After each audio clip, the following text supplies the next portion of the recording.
Le Vasco, ça a été créé à peu près ça va bientôt faire 2 ans. Et on s'est rencontrés. À la base, il y avait un noyau qui était composé de Nils, Raphaël et Louise, qui se sont rencontrés au lycée. Et puis, ils ont commencé à faire de la musique ensemble. Moi, après, je les ai rejoints parce qu'on s'est rencontrés au conservatoire. Et on a commencé à faire de la musique tous les quatre. Je faisais de la batterie au début. On avait un autre groupe qui était pas du tout dans le même esprit. Et ensuite, on a rencontré Nicolas aussi au conservatoire. Et on a joué ensemble tous les 5 avec une personne en plus pendant à peu près, je sais pas, 1 an, 1 an et demi. On avait continué le même projet sur lequel on était. Et à un moment, on a décidé de créer le Vasco. Voilà.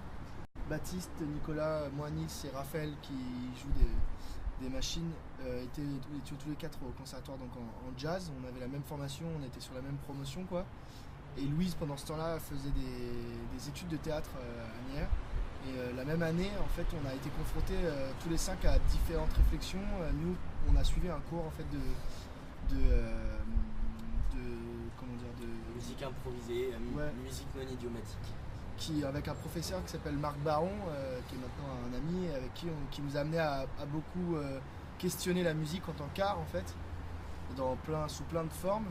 Et ça nous a beaucoup, ça nous a confronté en fait, ça nous a confronté à vraiment un gros truc quoi.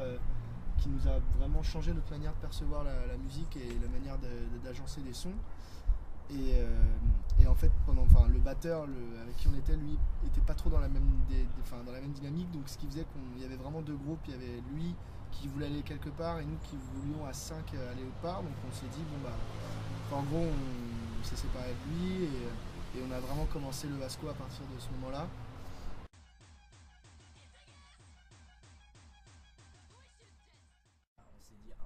Avant les transmusicales, pourquoi est-ce qu'on sortirait pas quelque chose? On a des morceaux qu'on a envie de faire écouter aux gens et en plus ça peut être le bon moment avant les trans pour faire un petit peu de pub et puis essayer de sortir quelque chose de beau quoi.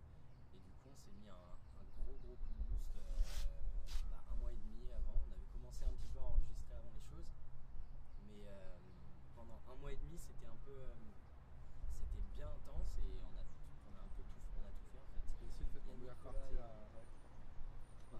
à zéro en fait. En 2014, ouais.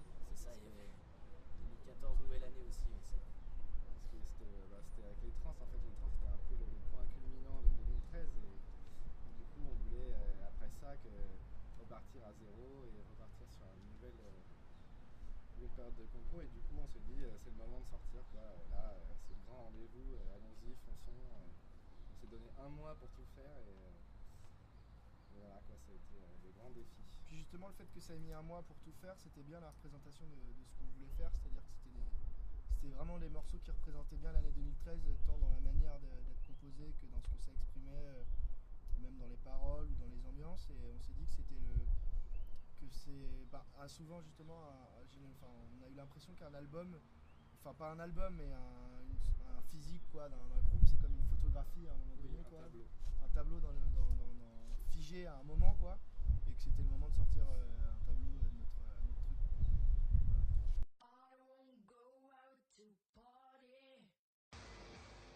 On n'aimerait pas dire par exemple c'est un mélange d'électro, de rock et de hip-hop parce qu'on pense que ça veut un peu tout et rien dire. Sauf que si on doit parler en termes de style, c'est le seul truc qu'on peut dire. Donc après, je pense que ce qu'on peut dire, c'est que on essaye d'exprimer sincèrement ce qu'on ressent et ce qu'on a envie de dire à 5. Ouais, mais c'est vrai que du coup, en fait, le style n'est plus un style vraiment, mais une façon de s'exprimer. C'est plus un outil pour faire la musique qu'on kiffe. Quoi. Donc, du coup, on peut prendre un peu de ce style-là parce que ça exprime un truc. On mélange avec autre chose et du coup après ça fait quelque chose de grand mélange mais pas avec des styles on cherche pas à aller dans un style. C'est ça. Après c'est vrai qu'on écoute tous beaucoup de choses différentes, qu'on est tous influencés par beaucoup de types de musique très actuels ou pas du tout actuels de plein d'endroits différents quoi. Et donc à la fin oui on retrouve des sons qui appartiennent à des tendances quoi, mais on n'essaye pas de s'inscrire dans cette tendance.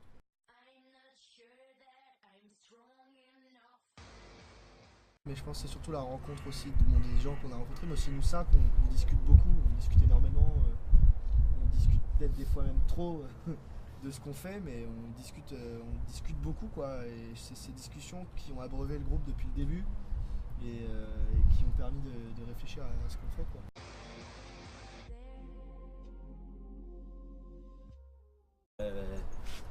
Rien n'est contre nature tant que c'est de la bonne musique, tant que c'est sincère en fait.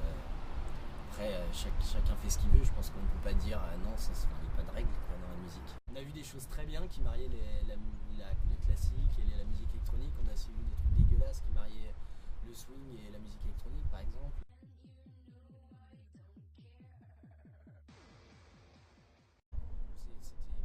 C'était très ouvert, hein, c'est le jazz. Il y a quand même quelques profs qui ont réagi en disant qu'ils trouvaient ça intéressant mais que ça jouait pas, quoi. Ouais, moi ça manquait de Oui, il y a toujours ce truc là, voilà, ça manque d'un petit chorus ou ça blow un peu quoi. Ouais. Mais non, après, non, franchement, nos profs ils nous ont vachement bien soutenus, ils nous ont super soutenus, ça veut rien dire ce que ils nous ont vraiment soutenus. Bah, ils nous ont jamais dit vous vous trompez, par exemple, vous devriez pas faire ça. Parce qu'on pourrait s'attendre un peu de la réaction un peu cliché de dire mais c'est pas dans les. Tu vois.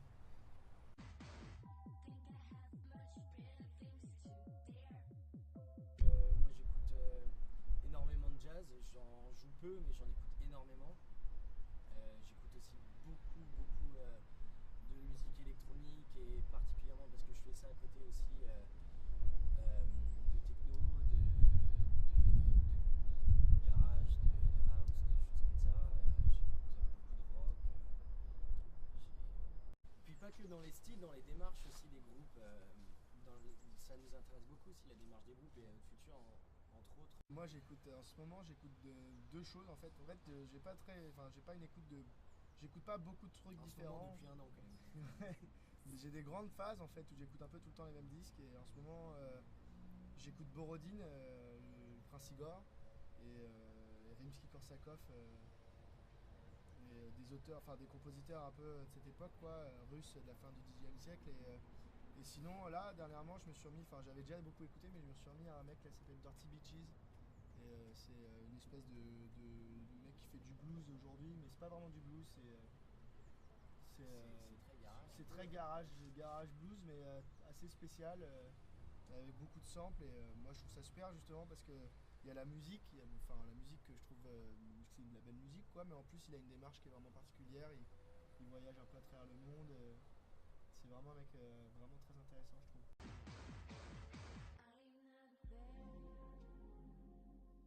En fait on espère qu'à travers le Vasco on arrivera tous à exprimer tout ce qu'on a envie de dire et à la fois que ça soit à travers le groupe que chacun de nos démarches personnelles.